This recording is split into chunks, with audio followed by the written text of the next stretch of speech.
Hi, everybody. Okay, so we're going to talk about some advanced Adobe Camera Raw features that you can use when you're working up your images. So give me just a moment and we'll dive right in and take a look at some of these. So let me share my desktop with you. And I'm going to close this down just for a moment so we can come back in. So here I have my bridge. I've selected a few images here that I'm going to open up in Adobe Camera Raw. And I can do that by either double clicking on them, which will default to do the open. And when you open it through Command O or open, it will open it via Photoshop, because Adobe Camera Raw is essentially like it's like a mini application that runs off of something larger.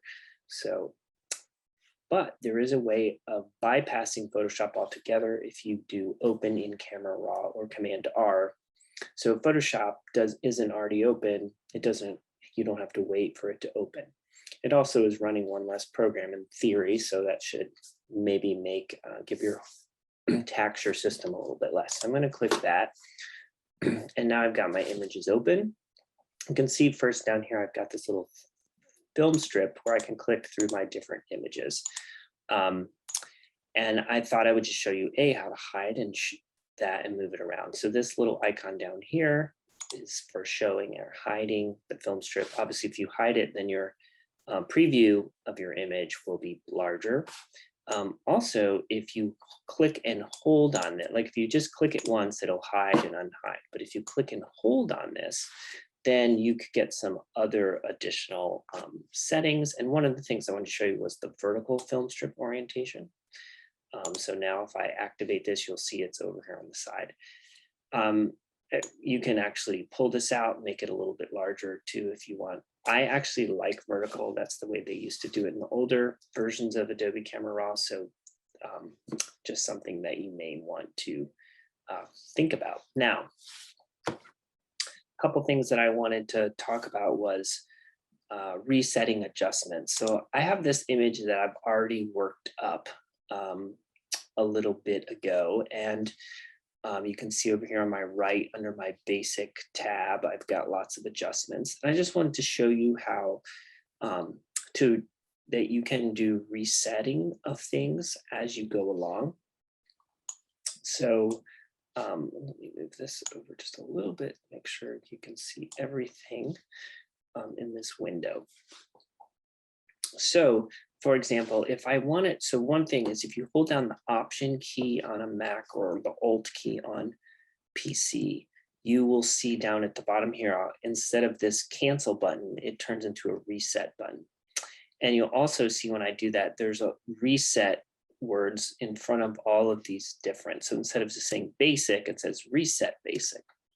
So if I hold down the Option key, hit reset basic up here, then it's going to reset all of my original all the sliders back to 0. And so now you can see this is what the original image is going to look like.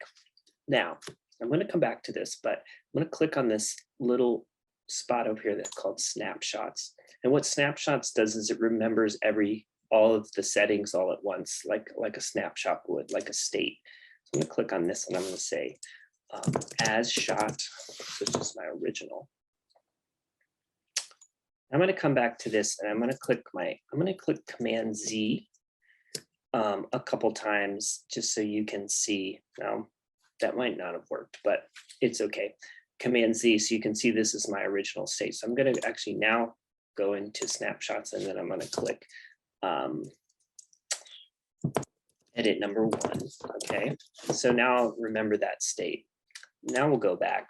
This is the better way to do it. And I'm going to hold down my option and click reset basic. It goes back to this. I'm going to go back to my snapshots. I'm going to add a new one. I'm going to say as shot, meaning it's not edited. And now I just wanted to show you, now I can click back to this edit 1 and it goes back to that. And I could go back in here and all my settings are set, but then I could go back to as shot and come back here and everything is reset. So Snapshots function allows you to kind of like just remember specific workups of your image and then go back to them without having to like redo everything. So that's kind of a cool little extra feature. Now, let me go back to this initial edit, and I'm gonna go back to that reset function again. Holding down my option, we talked about resetting everything, but if you just wanted to reset one slider quickly, notice when I mouse over, say, the exposure slider, it just says reset. So if I just wanted to reset the exposure, I could do, again, I'm holding down my option or key or alt key for PC. So if you don't like those things, remember you can do Command or Control C to step back in your history states. Remember, you can also, that's like undo, right? So you can come up to edit and you can go undo, redo as well. Okay. Sometimes if you're in other places, oh, just another thing for you, if you quickly want to see what happens with to not have any of those effects on, say, the basic, you can click on this little eyeball here. You see these eyeballs. It kind of also means that you've done something in one of these areas, but you can click and hold on that and it'll temporarily turn all of them off. Now, when you let go, it automatically turns on. So it doesn't work like Photoshop where you can turn on and off layers. If you've made some other adjustments, say like maybe in a curve or something like that, this can be a good way of, again, visualizing like, what did it look like before I started messing with that? What did it look like afterwards? And again, for this, I think I'll just come down here and click reset to reset everything that's going on there. So, okay, great. You may also see sometimes in other areas, like, for example, I'm in the crop view here, but really quickly, one of the things that I wanted to show you is like, you can click reset at the bottom here, but that would reset the dialog for, that kind of just doesn't reset this area. But if I click up here, you'll see this other icon right in here that looks like a kind of a back arrow, then that's going to reset this tool. So I can click on this and it would reset my crop because I'd slightly cropped this image. I'm going to undo that and go back. So anyway, just wanted to show you some resets in various forms that exist. The next thing I wanted to go to is to sort of start taking out some of these other tools that are over here on the right. So next one we go is this zoom tool. So the zoom tool is really common in all types of operating systems, right? You click on it, it gets bigger, or maybe you click on it again, it gets smaller. You can click on this and hold and drag and keep getting bigger. So this is great if there's like a particular area you're interested in, like maybe over in this detail, you can click and drag and it sort of focuses over on that location. Also notice that down here in the lower right side, I have some information about my zoom. So it says zoom, like zooming in, so I can fit to my view here, but I could also go to 100% of my image to zoom in to get it close. Or I could go back to fit to view, or I could go to any of these other like zoom ratios, like 12% will make it kind of a lot smaller. So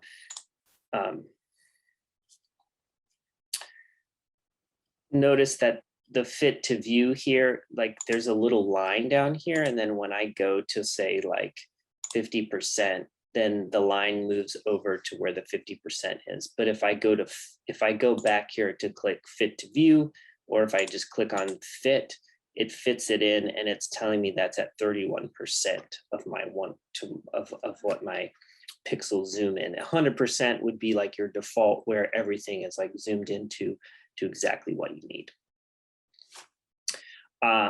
Lastly, I wanted to point out that there are some quick keys here, such as fit in view, which is Command 0.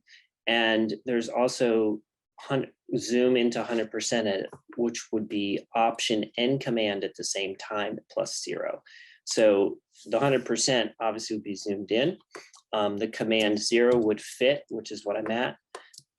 So if I do this, there's 100%. And if I just do option, or so to say command 0, then it will go back to my fit view. But there's one more thing that doesn't show you that I love, which also works in Photoshop as a quick key, and it's command plus, which just zooms you in, and command minus, which zooms you out. And then of course, command 0, which like fits you back. So those 3 quick keys I particularly love. Command 0 for fit, command plus to zoom in, command minus to zoom out. I find that very easy to use on the keyboard.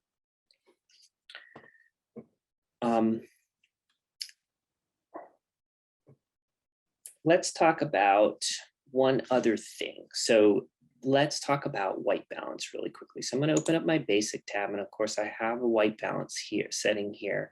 I've already adjusted it. You can go back in here and you can do as shot, or there's other presets. Notice that these presets are similar to how your camera works, automatic, which is not the same as your camera's auto function, but like Adobe's what it thinks would be the best setting. I don't know if I agree with that edit. And then here's as shot. And if I go back to my custom, that's what it was before. Now, what I would like to do though is show you a little other feature. There's a little eyedropper tool right here, and you can click on this. And this is the white balance tool. And this allows you to click on a particular part of your image, and it will balance the white balance according to this.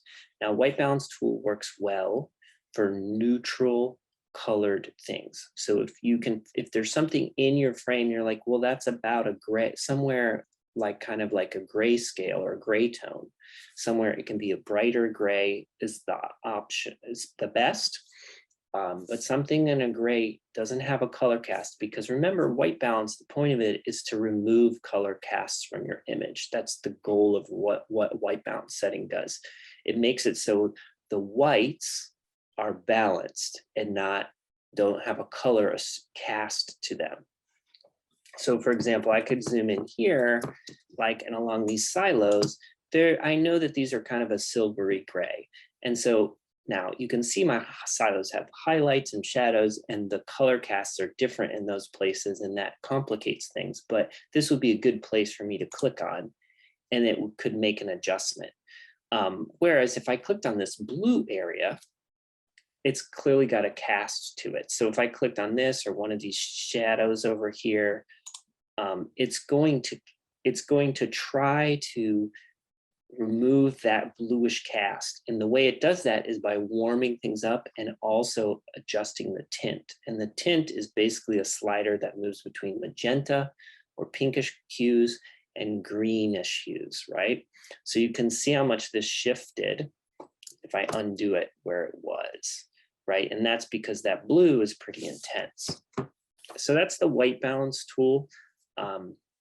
And that allows you some more specification. They do make special white balance cards that are standard, like kind of a gray or a white, and you can shoot, if you're doing a portrait shoot, you can put those in there at the beginning of your shoot, and one of your frames have like your subject hold it in the lighting that you're using, and then you could refer back to that and set all of your image white balance points to that. And so that can be a workflow tool for you. Not really our focus point today, but it is something that exists, and that's part of the reason why this tool exists in the first place.